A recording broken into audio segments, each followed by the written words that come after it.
So in my previous video, we watched a swarm come out of one of our hives, and it went into a bush, and I was able to get a box. I had an empty box, and I was able to shake that hive into the box, and that's about where we left off. So I wanted to pick up today and show you what I did with the box. Once the bees were in the box, I had placed the top on it. Now, I went back to the previous box because I wanted to get some honeycomb for them because they have nothing in the box, right? There's nothing for them, the new bees, to eat in the box. So I thought, at least let me get one frame.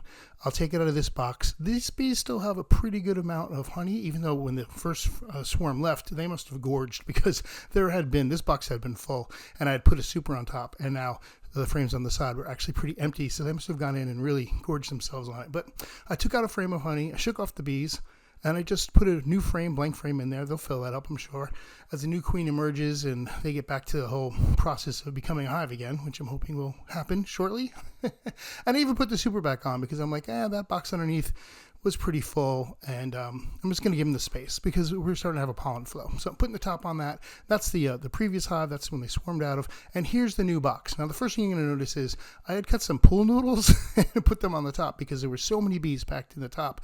I didn't want to crush them when I put the top on originally. So the first thing, of course, the business here is to take off the pool noodles, which they no longer need.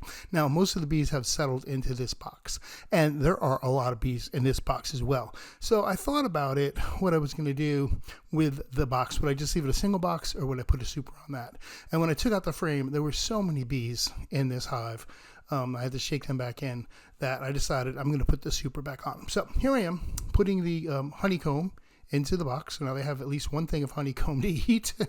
And I'm going to get the super, and I'm going to put that on. Now, this is only an 8-frame box on top of that, so it's not as much space as the other, which is a 10-frame box. So I'm going to put this on top.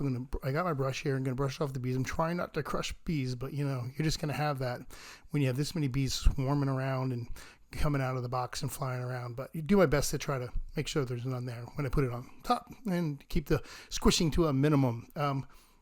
Now, here's the top of the box. Look at all the bees that were just on the top of the box. So I decided I'm going to shake them back into the box as well. And, of course, put the inside lid on, and I'm going to put the cover on top. And I'm going to leave this thing alone and let them just kind of settle in, hopefully settle in and stay, which is my hope. So that's also why I gave them that frame of honey, because I want them to be like, wow, there's already honey in here. This is a cool place. Let's stay here.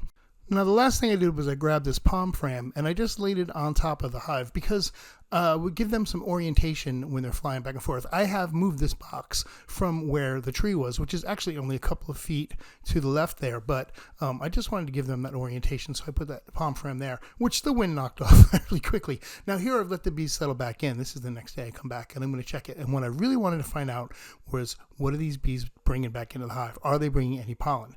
So I said, let me just watch them for a minute here, and lo and behold, boom, right there, you can see she got some pollen on her leg sacs there, and they're full. And here's another bee flying in, and she's got some on her legs as well, and it looks pretty good. So there she is crawling into the nest, and so that's 2 right there in just a matter of a minute. And then I said, let me just keep watching it and see if any other bees come in, or if it's just gonna be that lucky.